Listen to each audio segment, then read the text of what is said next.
तो चलिए आज की क्लास स्टार्ट करते हैं टैली की, जिसमें हम देखेंगे journal entries with voucher entry. Voucher entry भी हम थोड़ी सी करेंगे और साथ में जर्नल एंट्री, यानी जर्नल एंट्री साथ साथ में इनकी सीखेंगे। तो हम कुछ क्वेश्चंस करेंगे ताकि हम सीखें कि हम वाउचर्स को कैसे बनाते हैं। तो सबसे पहला क्वेश्चन जो हमारा है that is Junaid bought some goods on in cash. Junaid ने कुछ खरीदा कैश में। समझ आ रही है बात? तो जुनैद कुछ खरीद रहा है कैश में।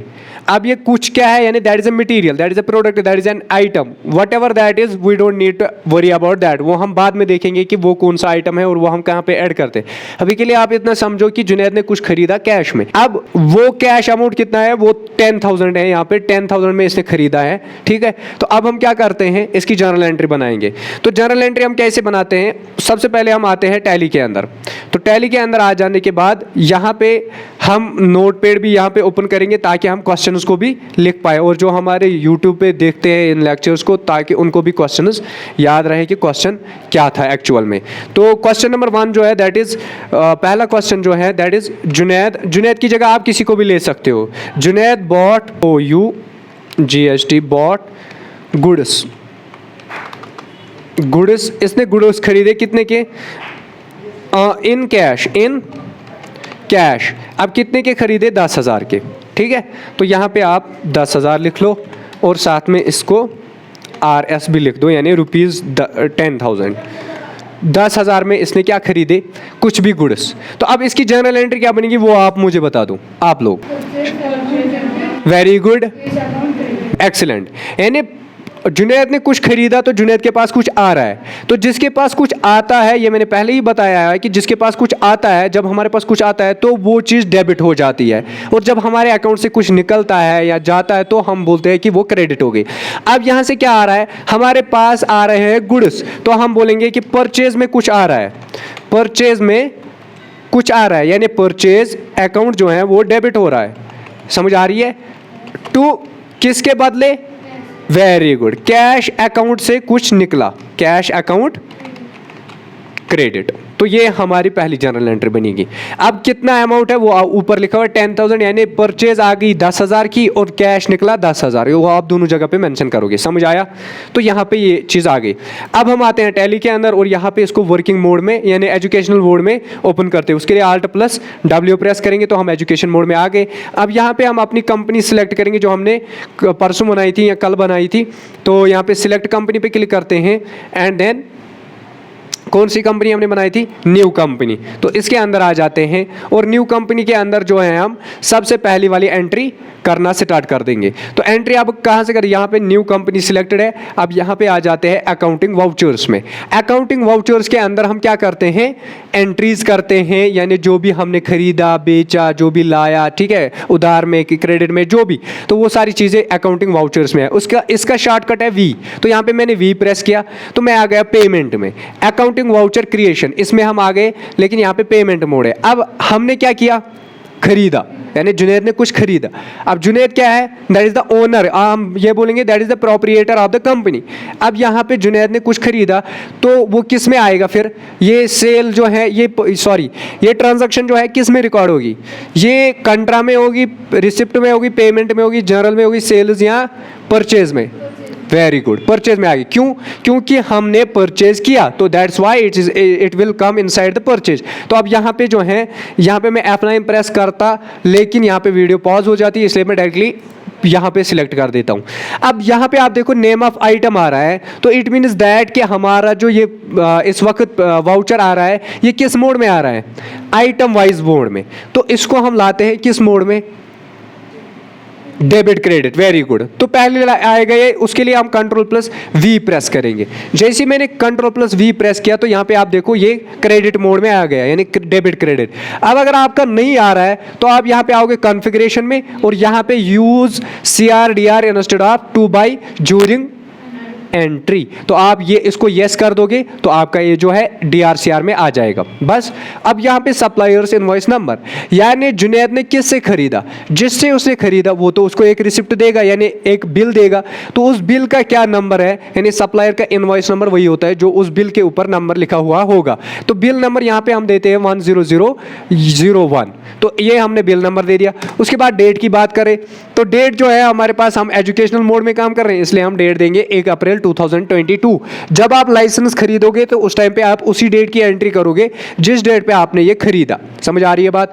अब आप यहाँ पे ये समझ लो कि जैसे कि जुनैद ने ये जो मटेरियल है 3 दिन पहले खरीदा था, 3 दिन पहले या 4 दिन पहले खरीदा था। अब उसको 4 दिन तक टाइम नहीं मिला इसमें एंट्री करने की। अब वो 4 दिन के बाद यहाँ पे एंट्री कर रहा है। यहाँ पे क्वेश्चन ये है कि अब ये जो एंट्री होगी यहाँ पे जो डेट है वो आज का डेट आएगा या 4 दिन पहले का डेट आएगा। एक्सीलेंट वर्क, 4 दिन पहले का डेट आएगा। जुबैर समझ रहे हो, 4 दिन पहले का। क्यों?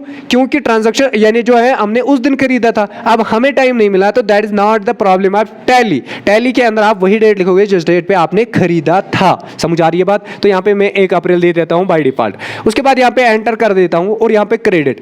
क्रेडिट कौन आ रहा है, क्रेडिट कौन हो रहा है। जर्नल एंट्री को फिर से देखते हैं। जर्नल एंट्री क्या है, परचेज अकाउंट डेबिट, यानी परचेज अकाउंट जो हो रहा है वो डेबिट हो रहा है और कैश अकाउंट क्रेडिट हो रहा है। तो इट मींस दैट कि यहाँ पे हम कैश को क्रेडिट करेंगे। अब यहाँ पे आप रिसिप्ट डिटेल्स दोगे, जैसे कि यहाँ पे receipt doc LC LR number है, यानी रिसिप्ट का नंबर आप यहाँ पे दोगे। जो भी आपकी रिसिप्ट की डिटेल्स होंगी वो आप यहाँ पे दोगे। उसके बाद डिस्पैच्ड थ्रू, आपने किसके थ्रू डिस्पैच किया, यानी थ्रू ट्रांसपोर्ट किया या क्या किसके जरिए किया वो आप यहाँ पे लिखोगे। उसके बाद डेस्टिनेशन, डेस्टिनेशन का मतलब होता है किस जगह पे आपको ये बेचना है, ठीक है, तो वो आप यहाँ पे लिखोगे। ये मैं बना रहा हूँ क्या, यानी कैश लेजर, ठीक है, कैश लेजर के अंदर में ट्रांजैक्शन कर रहा हूं। तो that is why we need to write down these details. अगर आपने ये पहली फिल की हुई होती तो यहाँ पे आपको ये चीज़ नहीं मिलती। जब हम लेजर करते हैं ना क्रिएट, यानी इसकी आल्टर करते हैं, कैश की आल्टर लेजर करेंगे, तो उस टाइम पे अगर हम ये डिटेल्स वहाँ पे देते हैं ना तो यहाँ पे आपको देने की ज़रूरत नहीं है। यहाँ पे फिर आप डायरेक्टली एक्सेप्ट करोगे। समझ आ रही है बात।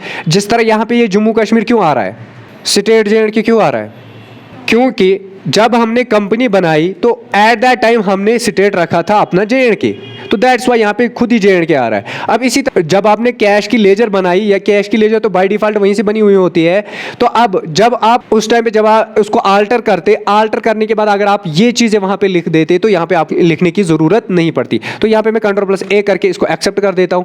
अब मेरे पास इस वक्त करंट बैलेंस है कैश की 50,000, ये मैंने ऑलरेडी पिछले क्लास के अंदर यहाँ पे डाला था। अब यहाँ पे मैं लिख रहा हूँ कि 10,000 का हमने इसे खरीदा, तो वो मैं यहाँ पे लिखूंगा। आया समझ यहाँ तक। उसके बाद मैं यहाँ पे एंटर करूंगा। अब दूसरी चीज समझो आप, दूसरी चीज क्या है हमारी, परचेज अकाउंट अब डेबिट हो रहा है, यानी क्रेडिट हुआ कैश अकाउंट, अब डेबिट में कुछ आ रहा है, यानी कैश में ये परचेज में कुछ आ रहा है। तो उसके लिए हम यहाँ पे आ जाएंगे, परचेज अकाउंट को सिलेक्ट कर देंगे यहाँ पे एंड देन एंटर कर देंगे।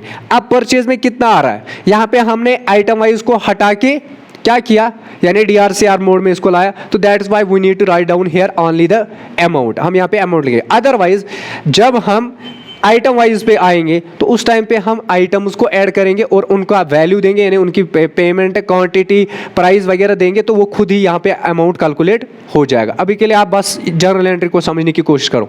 तो यहाँ पे मैंने एंटर किया और उसके बाद देखो मेरे पास कितना करंट अकाउंट बैलेंस है, 40,000, यानी 10,000 इससे कम हो गए। मेरे अभी 50,000 थे ना, तो यहाँ पे 40,000 रह गए।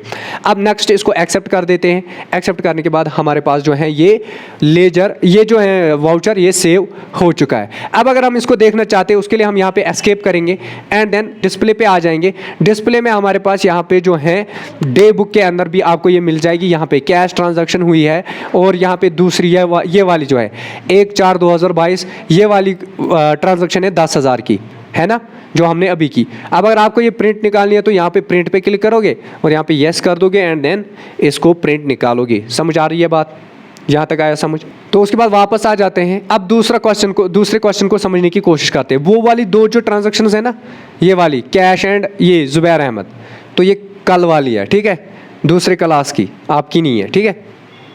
तो दूसरा क्वेश्चन क्या है हमारा, सेल गुड्स इन कैश 1,000 की, यानी ₹1,000। समझ आ रही है बात? कितने में? 1000 रुपये में हमें क्या करना है, गुड्स बेचने हैं 1000 में। अब इसकी जर्नल एंट्री मुझे आप लोग बताओ, जुबैर जर्नल एंट्री क्या बनेगी, सेल गुड्स इन कैश। तो क्या जर्नल एंट्री क्या आएगी, देखो बेटा जर्नल एंट्री जैसे बनाते हैं अकॉर्डिंग टू द कंडीशन, जिस तरह की हमारी कंडीशन होती है। ऊपर वाले को अगर आप देखोगे, इस वाले क्वेश्चन को यहाँ पे हमने कुछ खरीदा था तो उसमें परचेज में कुछ आ गया, यहाँ पे हम कुछ बेच रहे हैं, सेल से कुछ जाएगा क्योंकि हम बेच रहे हैं, तो सेल से कुछ जाता है ना, तो यहाँ पे क्या आएगा, सेल्स अकाउंट जो है, सेल्स अकाउंट क्या होगा, very good, credit to debit. समझ आया, यानी कैश अकाउंट में हमारे पास 1000 रुपया आ रहा है, हमने कैश में खरीदा बेचा ना, कैश अकाउंट में हमारे पास 1000 आ रहा है, एंड देन सेल्स अकाउंट से 1000 का मटेरियल जा रहा है, ना कि 1000 जा रहा है। समझ आ रही है बात, हाँ ये बात आप समझो। उसके बाद ये आ गया दूसरा क्वेश्चन। अब आप इसको इस तरह भी लिख सकते हो, यानी यहाँ पे इसको हटाओगे, पहले यही लिखोगे। अच्छी प्रैक्टिस यही है कि पहले आप डेबिट का लिख लो, देन क्रेडिट का। समझ आ रही है, यानी यहाँ पे आप लिखोगे पहले कैश अकाउंट जो है वो डेबिट हुआ टू सेल्स अकाउंट क्रेडिट हुआ, तो पहले आप डेबिट लिखा करो और फिर क्रेडिट, इसमें ज़्यादा ये ज़्यादा अच्छा रहता है। समझ आया, तो चलिए इसमें टैली के अंदर कर देते हैं इसको, इस ट्रांजैक्शन। तो किस में आ जाऊँ मैं, वेरी गुड, अकाउंटिंग वाउचर्स में, तो वी में आया। अब यहाँ पे अभी देखो आप, हमने परचेज किया तो वो किस में आ गया, परचेज में आ गया, परचेज वाउचर में आ गया। अब हमें सेल करनी है तो किस में आएगा, सेल्स वाउचर में आ गया। मैंने ये ऑलरेडी पढ़ाया है ना 6 के 6, तो अब यहाँ पे सेल्स आता है, उसका शॉर्टकट क्या है F8। अब मैं शॉर्टकट प्रेस नहीं करूँगा, मैं यहाँ पे डायरेक्टली सिलेक्ट करूँगा F8, तो यहाँ पे हम सेल्स में आ गए, लेकिन ये भी किस मोड में है, आइटम वाइज मोड में। तो इसको Ctrl+V करके हम किस में लाते हैं, DRCR में। अब यहाँ पे देखो आप, अभी जब हम परचेज कर रहे हैं तो उस वक्त पहले क्या आ रहा था यहाँ पे, CR, क्रेडिट क्या हुआ, अभी क्या आ रहा है, DR। तो यही है फर्क, जब आप परचेज करोगे तो उस टाइम पे आपको आएगा CR, जब आप सेल करोगे तो DR आ जाएगा। ये बातें आपको याद रखनी पड़ेगी। अब यहाँ पे देखो रेफरेंस नंबर, यानी ये वो रेफरेंस है, यहाँ पे आप रेफरेंस वो दोगे जो रेफरेंस आपकी डे बुक पे है, यानी जो आप फिजिकल डे बुक मेंटेन कर रहे हो। अगर आप कर रहे हो तो उसमें आप लिखोगे अपनी तरफ से कि ये मेरी डे बुक से यहाँ पे मैच कर रहा है। कौन सी डे बुक, जो हम हाथ से लिखते हैं ना मेंटेन करने के लिए, तो वहाँ पे वो रेफरेंस आप यहाँ पे दोगे, जैसे कि 1001 मैंने दे दिया, ठीक है। तो इसके बाद मैं यहाँ पे एंटर कर देता हूँ। अब डेबिट क्या हो रहा है, जर्नल एंट्री की तरफ देखते हैं, कैश अकाउंट डेबिट, यानी कैश अकाउंट में कुछ आ रहा है, तो इट मीन दैट कि यहाँ पे कैश अकाउंट डेबिट हो जाएगा। तो यहाँ पे मैंने कैश सिलेक्ट किया, ये वाली डिटेल्स आप रहने दो, ये मैं बाद में सिखाऊंगा कि इसको कैसे करते हैं। मैंने एक्सेप्ट किया, एंड देन डेबिट कितना हो रहा है, 1000 हो रहा है ना, यहाँ पे देखो 1000, क्वेश्चन को समझो, यहाँ पे 1000 आएगा, ठीक। अब उसके बाद एंटर कर देते हैं। अब क्रेडिट क्या हो रहा है, ये आप देख लो, यहाँ पे सेल्स हो रहा है ना क्रेडिट, तो अब हमने सेल्स का लेजर यहाँ पे बनाना पड़ेगा। तो अभी अगर हम यहाँ पे स्पेस प्रेस करते तो आप देखो यहाँ पे हमें लिस्ट ऑफ लेजर्स नहीं मिल रहा है, क्यों, क्योंकि हमने सेल्स अकाउंट बनाया ही नहीं है। तो उसके लिए हम क्या करेंगे, Alt+C प्रेस करेंगे तो हम यहाँ पे आएगा लेजर क्रिएशन में। लेजर क्रिएशन में सेकेंडरी, यहाँ पे हम लेजर बनाएंगे किसका, सेल्स का। समझ आया, सेल्स लेजर भी लिख सकते हो आप, यहाँ सेल्स अकाउंट भी लिख सकते हो, जो आपकी मर्जी, ठीक है। आपको ये अपने हिसाब के लिए रखना है, ठीक है। तो यहाँ पे मैंने सेल्स अकाउंट लिख लिया। अब सेल्स अकाउंट किस में आता है, सेल्स में आता है, सेल्स अकाउंट्स में, ठीक है। ये मैं पढ़ाऊंगा सेपरेटली आपको, लिस्ट ऑफ ग्रुप्स यानी हम किसके अंडर ये डाल देते हैं, ये मैं इंशाल्लाह पढ़ाऊंगा। तो यहाँ पे सेल्स अकाउंट के अंदर आ जाएगा ये। उसके बाद इज इन्वेंट्री वैल्यूज अफेक्टेड, यानी इन्वेंट्री वैल्यूज आर अफेक्टेड, इसको अभी के लिए आप नो कर दो, ये हम बाद में सीखेंगे यस करना, ठीक। उसके बाद GST वगैरह ये एप्लीकेबल है, इनको भी आप छोड़ दो, हमें कोई ज़रूरत नहीं है अभी GST की। तो यहाँ पे मैं Ctrl+A करके इसको एक्सेप्ट कर देता हूँ। आप देखो जैसे मैंने एक्सेप्ट किया, यहाँ पे देखो सेल्स अकाउंट खुद ही आया ना। तो यहाँ पे आप देखो, अगर मैं बैक कर देता हूँ, यहाँ पे देखो आप, ये मैंने 10,000 लिए, उसके बाद एंटर किया, आप देखो यहाँ पे सेल्स अकाउंट आ रहा है, अभी आ रहा था, नहीं आ रहा था, अब आया, ठीक है। तो यहाँ पे आप सेल्स अकाउंट को सिलेक्ट करेंगे और खुद ही 1000 रुपया जो है इसके अंदर से निकल है, यानी ये 1000 नहीं निकल रहा है, 1000 का मटेरियल निकल रहा है, प्रोडक्ट्स निकल रहे हैं, ये बात को आप समझना। उसके बाद यहाँ पे एक्सेप्ट कर देते हैं। एक्सेप्ट करने के बाद जो है ये जो है हमारे पास आ गई हुई होगी। तो यहाँ पे हम 2 बार एस्केप कर देते हैं और जो है डिस्प्ले के अंदर आ जाते हैं और डे बुक के अंदर चेक करते हैं। यहाँ पे आप देखो सेल्स है ना ऊपर, है ना, तो ये वाली है। तो यहाँ पे देखो आप कैश में हमने सेल किया, अब देखो यहाँ पे आ चुकी है सेल्स इनवॉइस, ये जो reference number that is this thing. तो हमने 1000 रुपया का किसी को भी बेचा है, किसी को क्यों, यहाँ पे हमने उसका नाम मेंशन क्यों नहीं किया, बिकॉज हमने कैश में उससे बेचा। जब हम कैश में खरीदते हैं या बेचते हैं हम उसको नहीं जानते हैं जिससे हमने खरीदा या बेचा, क्यों, क्योंकि कैश में ट्रांजैक्शन हुए, उसने मटेरियल दिया, हमने पैसे दे दिए, बात खत्म। या जो हमसे खरीदता है उसने हमें पैसे दिया, हमने यहाँ से मटेरियल दे दिया, बात समझ आई। तो इसलिए हम यहाँ पे वो मेंशन नहीं करते।